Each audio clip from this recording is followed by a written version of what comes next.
আমি নরমালি এইভাবে ইন্ট্রো করি না, কিন্তু আমি এখন ঝুলছি একটা গুহার 100 ফুট নিচে, যেটা মাটির নিচে 5 কিলোমিটার জুড়ে বিস্তৃত আছে।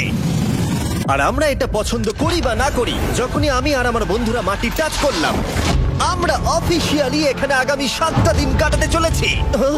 বাবারে, এটা আমার জীবনে করা সবথেকে ভয়ঙ্কর জিনিস। প্রথমত, আমাদের এখন এখান থেকে অনেকটা দূরে যেতে হবে। কেন? যদি ঝড় বৃষ্টি হয় তাহলে এই পুরো জায়গাটা জলে ভরে যেতে পারে, আর সমুদ্রের মতো ঢেউ এসে সবাইকে ভাসিয়ে নিয়ে যেতে পারে। সেই জন্য আমাদের আরো ভিতরে যেতে হবে একটা বেস ক্যাম্প বানানোর জন্য। ভাই এটা পুরো পাগলাম। এটা একটা অন্য জগৎ মনে হচ্ছে। এই কেভ এন্ট্রান্সটা হয়তো দেখতে সুন্দর, কিন্তু দেখে যা মনে হচ্ছে আসলে তা নয়। আর আমরা হয়তো জানি না যে আগামী 7টা দিন আমাদের জীবনের সব থেকে কঠিন সময় হতে চলেছে, সব থেকে বাজে ডিসিশন।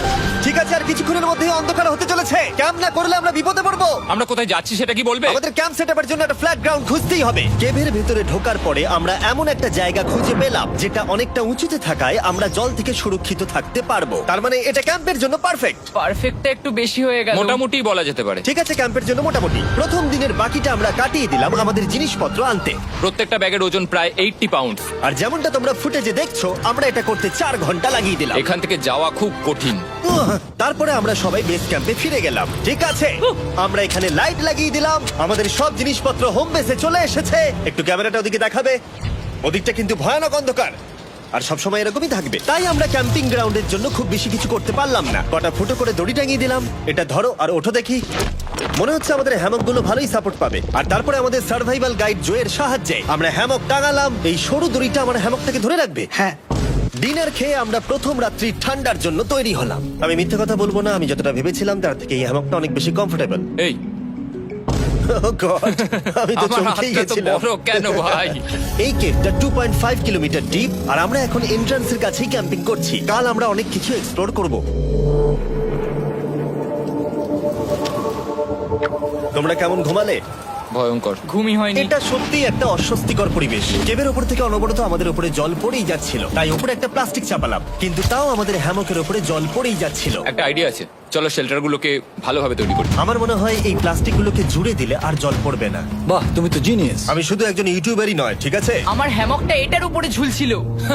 মানে দেখো, আমি আরেকটু হলে হ্যামক থেকে নেমে পড়ে যেতাম। আর আমরা সেই সময় এটা বুঝতেই পারিনি যে এই গর্তটা প্রায় 40 ফুট গভীর। তাই যখন আমি আর শন প্লাস্টিকগুলোকে জুড়ছিলাম, তখন ম্যাক আর কার্ল এই গর্তটা কতটা ভয়ঙ্কর সেটা দেখতে গেল। আমার হ্যামকটা দেখতে পাচ্ছো? ওখানে আমি ঘুমোচ্ছিলাম। এদিকটা দেখো। আর যেহেতু এই কেভে সব একই রকম দেখতে, তাই আমাদেরকে ফলো করা অনেকটাই কঠিন ছিল। এই ম্যাপে তোমরা আমাদের হোম বেস দেখতে পারবে, আর দেখতে পারবে ওরা ওখান থেকে কত দূর হ্যাঁ, যাচ্ছে। এটা তো খুবই ভয়ঙ্কর। ভাই এটা পাগলামো। আর যখন ছেলেরা র্যান্ডমলি এক্সপ্লোর করছিল, তখন আমি আর শন ক্যাম্পে কাজ করছিলাম। এই স্লিপিং ব্যাগটা এখানে কেন পড়ে? কারণ এটার থেকে পিয়ের গন্ধ বেরোচ্ছে। ইয়া, এটার থেকে শেখা উচিত স্লিপিং ব্যাগ ভাড়া নিতে নেই। আমরা স্লিপিং ব্যাগ কেন ভাড়া আমি- নিয়েছি? কেন আমি আমরা জানি না। স্লিপিং ব্যাগ গুলো কিনে আনতে পারলাম না? আর তারপরে আমরা এই দুটো প্লাস্টিককে জিপ টাই দিয়ে জুড়ে দিলাম। কিছু মনে করো না, এই দড়িটার উপরে আমার জীবন বাজি আছে। আর তখন ওইদিকে ম্যাক আর কার্ল তখন ওই গর্তের মধ্যে। ও মাই গড, ম্যাক! আর শেষ পর্যন্ত ওরা একদম নিচে পৌঁছে গেল। এই! আমি তো ভাবলাম সবাই ক্যাম্প নিয়ে কাজ করবে। আমরা শুধু দেখাচ্ছিলাম জায়গাটা কতটা ভয়ঙ্কর। না পড়লেই হবে, তোমাদের স্কিল নেই। আচ্ছা ঠিক আছে। আর যদিও ওদের এবার ফিরে আসা উচিত ছিল, কিন্তু কাল আর ম্যাক এটা কতটা গভীর সেটা দেখানোর চেষ্টা করলো। ভাই এটা দেখতে দারুণ লাগছে। তুমি কি নদীটাকে পার করতে পারবে? কিন্তু ওরা এটা জানে না যে এই রিভারটা এই কেভের গোটাটাই জুড়ে আছে। তার মানে এর মধ্যেও আমাদের কিছুটা সময় কাটাতে হতেই পারে। ওই তো ওরা এসে গেছে। এসো। তোমরা রান্না করে রেখেছো তো? হ্যাঁ, রান্না করেছি। ঠিক বলেছ। একটা নতুন বাড়ি, ঠিক বলেছি তো? একদম। এখন আমাদের একটা ছাদ আছে। আর এটা তো দারুণ। জিমি রান্না বেশ ভালোই আর করেছে। আমরা আমাদের ফায়ার পিটটাকে এই সুন্দর জায়গাটাতে নিয়ে এসেছি। জায়গাটা কেমন? বেশ গরম। আরামদায়ক। এই পাথরগুলো গরমটাকে ধরে রাখবে এবং ওপর থেকে যে পি পড়ছে সেগুলোকে আটকে দেবে। ওটা পি নয়। তাহলে ওটাকে কি বলবো? যদি জানি না, হয়তো বৃষ্টির জল হবে। না, এটা বৃষ্টি নয়, পাথর মানে ইয়ে তুমি- করছে। এই একটু উপরে দেখাও। তুমি মেঘ দেখতে পাচ্ছো? পাথর দেখা যাচ্ছে। এটা বৃষ্টি নয়, রক পি। Rock P. ঠিক আছে, রক পি। ঠিক আছে, এটা রক পি। আর একটা শুকনো রাত ঘুমিয়ে কাটাবার পরে আমরা ঠিক করলাম জো আমাদের সার্ভাইভাল এক্সপার্ট, তাকে নিয়ে আমরা কেভের শেষ প্রান্ত অব্দি যাব। Cave, cave! Cave, cave, cave! Cave. দেখা যাক আমরা কেভের কতটা গভীরে যেতে পারি। তোমরা কিন্তু মনে রাখবে আমরা সবেমাত্র কেভের এন্ট্রান্সের দিকেই আছি, আর আমাদের ইচ্ছা এই কেভের শেষ প্রান্ত অব্দি যাওয়া, অবশ্যই না মরে গিয়ে। ও মাই গড, এটা তো খুবই স্টিফ। আরে এটা তো সবে শুরু। আমরা কেভের আরো গভীরে এসেছি। তোমরা সবাই সাবধানে আসবে। এটা খুবই ছোট জায়গা, আমার মনে হয় না এখান থেকে আমি যেতে পারবো। কেভ এক্সপ্লোরের ইন্টারেস্টিং জিনিসটা হলো যা হোক করে আমাদের এই ছোট্ট ফাঁকগুলোর মধ্য দিয়ে এগিয়ে যেতে হবে। ও মাই গড, খুব ছোট জায়গা। আর তারপরেই খুব বড় একটা জায়গা আসবে, সেটা এতটাই বড় যে কিছু না দেখতে পাওয়ার জন্য এটা করতে হলো। ও মাই গড! এবার আমি সব দেখতে পাচ্ছি, এটা দুর্দান্ত। এটার তো অনেক আলো। ভাই জায়গাটা কতটা সুন্দর দেখো। বাপরে কি আলো, আমি তো তাকাতেই পারছি না। আমি তো অন্ধ হয়ে যাব মনে হচ্ছে। এ বাবা, এটা কি হলো? আমরা বোধহয় ঠিক মতো এটাকে ব্যবহার করতে জানতামই না। চলো এগিয়ে যাই। আর তাই আমরা এগোতে থাকলাম।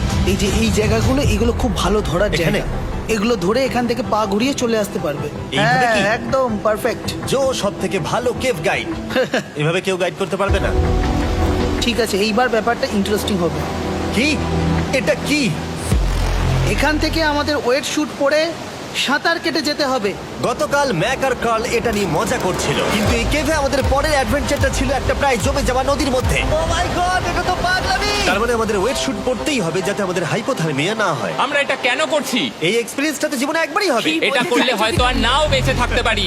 আমাদের এই কেভের শেষে পৌঁছতে হলে আমাদের এই নদীর মধ্য দিয়ে, এই ছোট্ট ফাঁকগুলোর মধ্য দিয়ে সাবধানে ধীরে ধীরে এগিয়ে যেতে হবে। আস্তে আস্তে নামো, স্রোতের কারণে পা পেছনে টানতে পারে।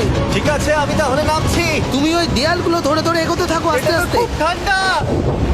তুমি পারবে জিমি। জানি না এখানে ঢুকতে পারবো কি না। জিমি, এবার তুমি জল থেকে উঠে দাঁড়িয়ে পড়ো।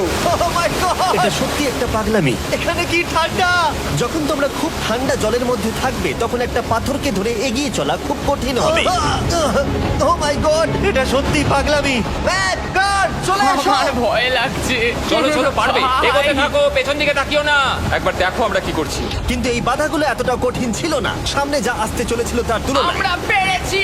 কেভ কেভ কেভ এই, কেভ। একটা কথা শোনো, আমরা 10% আসিনি। তার মানে এখনো আমরা শুধুমাত্র সার্ফেসেই রয়েছি, আর শেষ প্রান্তে পৌঁছতে হলে আমাদেরকে আরো 2 কিলোমিটার যেতে হবে। যেরকম তোমরা দেখতে পাচ্ছ এখানে 24/7 বৃষ্টি হয়, তাই আমি একটা আড্ডা মারার জায়গা তৈরি করেছি যেখানে আমরা কেউ ভিজবো না। আমি ভাবছি আমি যদি এটা না বানাতাম তাহলে কি হতো। আমি নিশ্চিত যে ওদের একটা ভেজা পাথরের উপর শুতে হতো। আমাদের ক্রমাগত এগিয়ে যেতে হবে এবং শরীরটাকে ভিজে রাখতে হবে। ঠিক আছে। নইলে আমাদের শরীরের তাপমাত্রা কমে এটা যাবে। এতটা কঠিন কেন? সব থেকে বাজে ব্যাপার হলো আমরা যতটাই দিকে এগোবো ততটাই আমাদের পিছন দিকে ক্যাম্পে ফিরতে হবে। আমাদের পরের বাধাটা হয়তো জলের মধ্যে নয়, কিন্তু তার মানে এটা নয় যে সেটা সহজ হবে। আরে এটা কি মাকড়সার জাল? কিন্তু আমি মাকড়সা দেখতে পাচ্ছি না। তার মানে ওটা আমাদের উপরে আছে। আরে তোমার গায়ে, তোমার গায়ে। আমার বন্ধুরা বলতে বাজে, এই কেভটা মিস্টার বিস ভিডিওর মতো, যত এগোবে ততই কঠিন হবে। সত্যি কথা বলতে যদি আমাদের সাথে জো না থাকতো আমরা মরেই যেতাম। আর 3 ঘন্টা পরে জো আমাদের জন্য একটা বাজে খবর নিয়ে এলো। জল অনেকটা বেড়ে গেছে আর আমরা অনেকটা সময় লাগিয়ে ফেলেছি, তাই আজকে আমাদের আবার ক্যাম্পে ফিরে যেতে হবে। আমি মানবো না। তুমি সেফটি এক্সপার্টের কথা অমান্য করতে পারো না। আমি এটা মানবো না। সত্যি কথা বলতে আমাদেরকে ফিরতেই হতো, কারণ এর আগে আমরা শুট করতে অনেকটাই সময় নষ্ট করে দিয়েছি, তারপর ফ্লেয়ার নিয়ে খেলেছি, তাই আমরা ফিরে যাচ্ছি। আর এই মিশনটা আমরা পরের দিন আবার শুরু করব।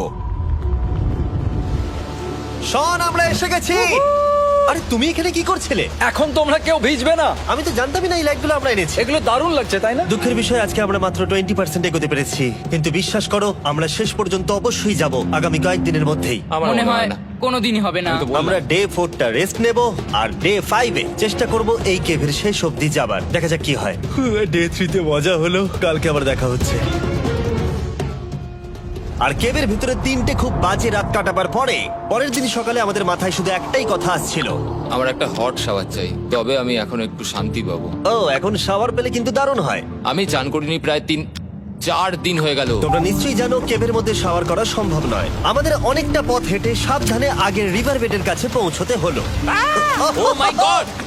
আমি আমার ব্রেনকে ফিল করতে পারছি। আমি এভাবে ব্রেনকে ফিল আমার করিনি। কপালটা জমে গেল পুরো। চলো ড্রোন দিয়ে মাথার চুলগুলো শুকিয়ে নি। এদিকে এসো ড্রোন। ও দাঁড়াও দাঁড়াও দাঁড়াও, এটা কিন্তু কাজ করছে। হ্যাঁ, দারুণ কাজ করছে। ড্রোন থাকতে হেয়ার ড্রায়ারের কি দরকার? আর চুল শুকানোর পর আমরা জয়ের সাথে জার্নির প্ল্যান করতে বসলাম। এটা কি জো? এটাই কেভের ম্যাপ।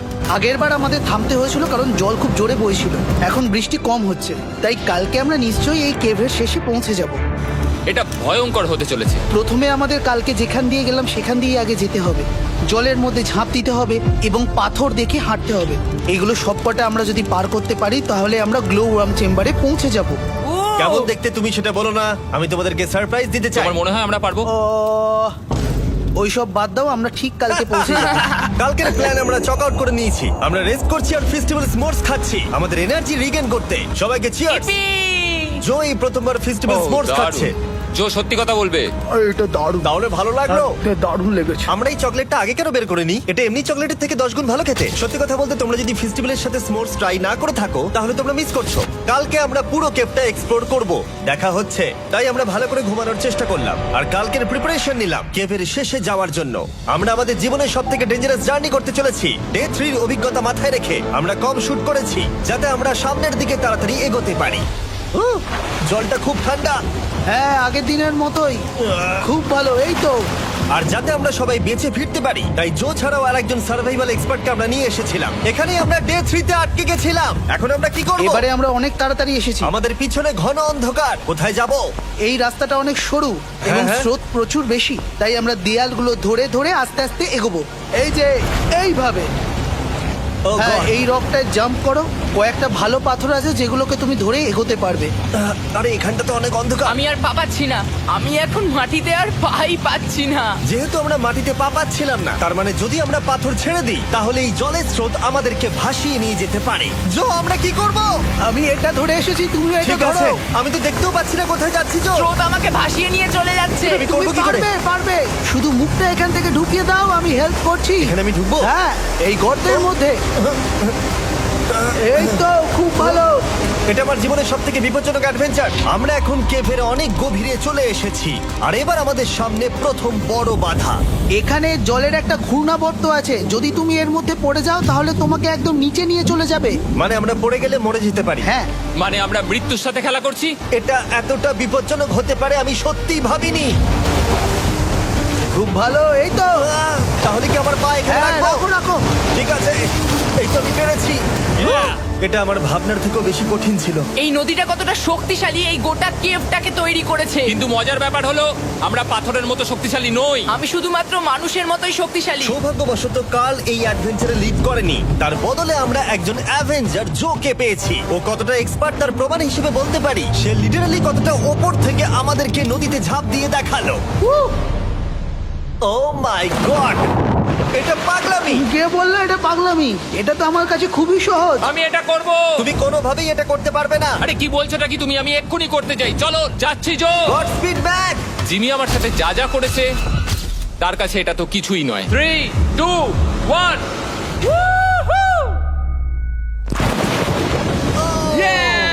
তুমি করবে? না, আমরা না এগুলো শেষ পর্যন্ত যেতে পারবো না। ও মাই গড, আমাদের নিচের দিকে যেতে হবে। আমরা সবসময় স্রোতের উল্টো দিকে কেন যাই? এখন শুধু আমি ভেসে ভেসেই যেতে পারবো, আর কিছু না। এই জলের তলায় অনেক ধারালো পাথর আছে, তোমরা সেগুলোকে দেখতে পাবে না, তাই সাবধানে পা ফেলবে। ও মাই গড, আবার এটা গভীর আরে হচ্ছে। আমার পা তো কিছুর উপরে রাখতে হবে। ছোট পাথরগুলোই একমাত্র বাধা ছিল না, মনে হচ্ছে আমাদের প্রতিটা পদক্ষেপে। ও ভাই, আমি কিচ্ছু দেখতে পাচ্ছি না। এটা খুব ভয়ঙ্কর। কেপটা আরো অন্ধকার হয়ে আসছিল এবং আরো সরু। আর তখন আমরা জানতাম না যে আমরা ফিনিশ লাইন অব্দি পৌঁছতে পারবো কিনা। আমি ক্লান্ত হয়ে পড়েছি। এই কেভে আরো কঠিন বাধা আসার আগে তোমাদেরকে আমি কিছু দেখাতে চাইবো। জো, তোমার ব্যাগটা দাও। Thank you. তুমি জানো এর মধ্যে কি আছে? না, জানি না কি আছে। Brand new mister beast lab swamp. সত্যি কথা বলছি, গত 5 ঘন্টা ধরে যেহেতু আমি অনেক পরিশ্রম করেছি তাই কোনো মতেই এখন এটা আমি বলার মতো অবস্থায় নেই। তাই এটা শুট করার 1 মাস পরে আমি পুরো কেপ সেটটা তৈরি করলাম ফিউচার জিমি নেম ট্যাগ দিয়ে। তারপরে বললাম, হেই, আমি ফিউচার জিমি আর আমি এখন তোমাদেরকে বলবো brand new toy line of mister beast lab swamp সম্পর্কে। এটা একটা কালেক্টেবল টয় লাইন আর এখানে 119টা ইউনিক ডিজাইন ক্যারেক্টারও আছে যা তোমরা কালেক্ট করতে পারো। আর সবথেকে দারুণ ব্যাপারটা হলো কোন ক্যারেক্টারটা তুমি পেয়েছো সেটা জানতে হলে এই টিউবে ওয়াটার দিয়ে নাড়াতে হবে আর তোমার সোয়ামস তোমার সামনে চলে আসবে। আর আমি এটা ডেমনস্ট্রেট করতে এই বিশাল বড় টিউবটাকে বানিয়েছি। এই টিউবটাকে জল দিয়ে ভরে দাও। তোমাদের এত জলের দরকার নেই, এটা অনেক বড় বলে এত লাগছে। ঠিক আছে, এটা এখন জলে ভর্তি হয়ে গেছে। এবার এটাকে একটু নাড়াতে হবে। এটা কি আর নাড়াতে হ্যাঁ হবে? হ্যাঁ, অনেক নাড়ানো হয়ে গেছে। এবার জল ঢালো এখানে। জো ঢালছে। আর জল ঢালার পরে তোমরা দেখতে পাবে তোমরা কোন সোয়ামটা পেয়েছো। এটা সব থেকে রেয়ার হাইপোক্রোম, যেটা মাত্র 1000টা বানানো হয়েছে। জো, এটা তোমার। থ্যাংক ইউ সো এটা মাচ। চাই। আর এটা তোমার। কাল কি নেবে? আমার কাছে দুটোই ছিল। আর আমরা শুধু সোয়ামেই থেমে নেই, আমরা এই অ্যাকশন ফিগার প্যান্থার গুলো বানিয়েছি যেগুলো এই ব্রিফকেসে আছে। আর এই সোয়ার্মের মতো এই মিউটেটর যখন তোমরা কিনবে দেখতে পাবে এর ভেতরে কি আছে। কোথায় কিনবো? ভালো হয়েছে জিজ্ঞাসা করলে। মিস্টার বিস্ট ল্যাব টয়েস এখন তোমরা পৃথিবীর সব জায়গায় পেয়ে যাবে। এগুলো সব বেরিয়ে গেছে, তোমরা গিয়ে কিনে নাও। আর কেবের মধ্যে অনেক সমস্যা পেরোনোর পরে আমরা ফাইনালি পৌঁছে গেলাম গ্লো ওয়ার্ম চেম্বারে। ভাই এবার খুব ভালো লাগছে। ঠিক আছে টিম, তোমাদের গ্লো ওয়ার্ম চেম্বারে স্বাগত। এ তো দারুণ। এটা দারুণ লাগছে। ভাই এটা পৃথিবী মনে হচ্ছে না এখানে একদমই। যে আলো তোমরা দেখতে পাচ্ছ সেগুলো আসলে ছোট্ট ছোট্ট বায়োলুমিনেসেন্ট গ্লো ওয়ার্ম তৈরি করেছে। এটা দেখতে অনেকটা মিল্কি ওয়ে গ্যালাক্সির মতো লাগছে। ওয়াও! আর এই মুহূর্তটা, এই ভিউ, সত্যি বলতে এই ট্রেকের সমস্ত ক্লান্তি যেন দূর করে দিল। এখানে অবধি পৌঁছানো যেন সত্যি একটা অ্যাচিভমেন্ট ছিল। কিন্তু এখন আমাদের যাত্রা শেষ হয়নি, কারণ আমাদের এখান থেকে এখন বেস ক্যাম্পে ফিরতে হবে। আজকে ডে 6 হতে চলেছে, এখনো ওরা আসেনি আর আমি খুব ক্লান্ত। আমার মনে হয় না আমি ভালো করে ঘুমোতে পারবো, ওদের জন্য খুব চিন্তা হচ্ছে। এই ট্রিপটা অনেকটাই সহজ ছিল কারণ আমরা স্রোতের সাথে ভেসে ভেসে যাচ্ছিলাম। আর যেহেতু তোমরা এই ট্রিপটা দেখেছো তাই আমরা এটাকে স্কিপ করলাম। কিন্তু সত্যি বলতে এই জার্নিটাও অনেকটা বেশি সময় নিল, কারণ আমরা ক্যাম্পে পৌঁছানোর আগেই 6 নম্বর দিন চলে এলো। শন, সবাই ঠিক আছে তো? আমার খুব চিন্তা হচ্ছিল। Happy day 6। ডে 6 খুব ভালো। এনার্জি বাড়াতে আমরা আগুনের উত্তাপ নিলাম এবং ফাইনালি আমরা কিছু খেতে পেলাম। এটা খুবই অ্যাডভেঞ্চারাস ডে ছিল। কালকে দেখা হচ্ছে, মানে আজকেই হয়তো। এটা ডে কোনোদিন 6 হবে না। নাকি আজকে, না আমি জানি না। এত বড় ট্রেক সম্পূর্ণ করার পরে শারীরিকভাবে চূড়ান্ত ক্লান্ত হওয়া সত্ত্বেও জানি না কেন কিন্তু আমি একদমই ঘুমাতে পারছিলাম না।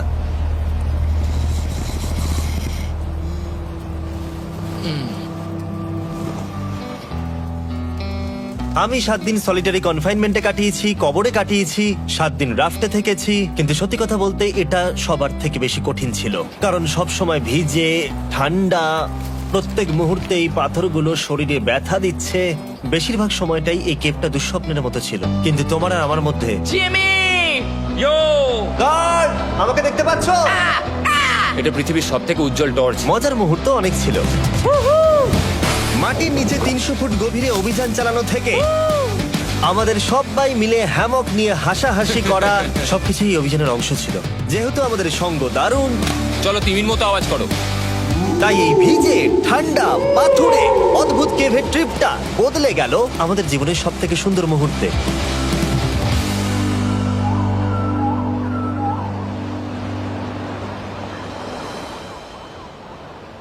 আমরা এখান থেকে যাব না যতক্ষণ না সবকিছু তোলা হচ্ছে। আর আমি সবকিছু বলেছি মানে সবকিছুই।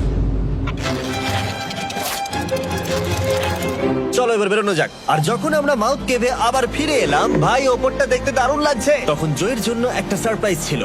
বেরোনোর আগে জো, আমরা তোমার কাছে কৃতজ্ঞ। তাই এই নাও $50,000 নিউজিল্যান্ড ডলার, 10,000 করে প্রত্যেক জনের প্রাণ বাঁচানোর জন্য।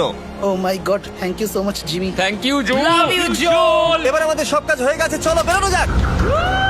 7টা দিন পরে আমরা ফাইনালি এখান থেকে বেরোচ্ছি।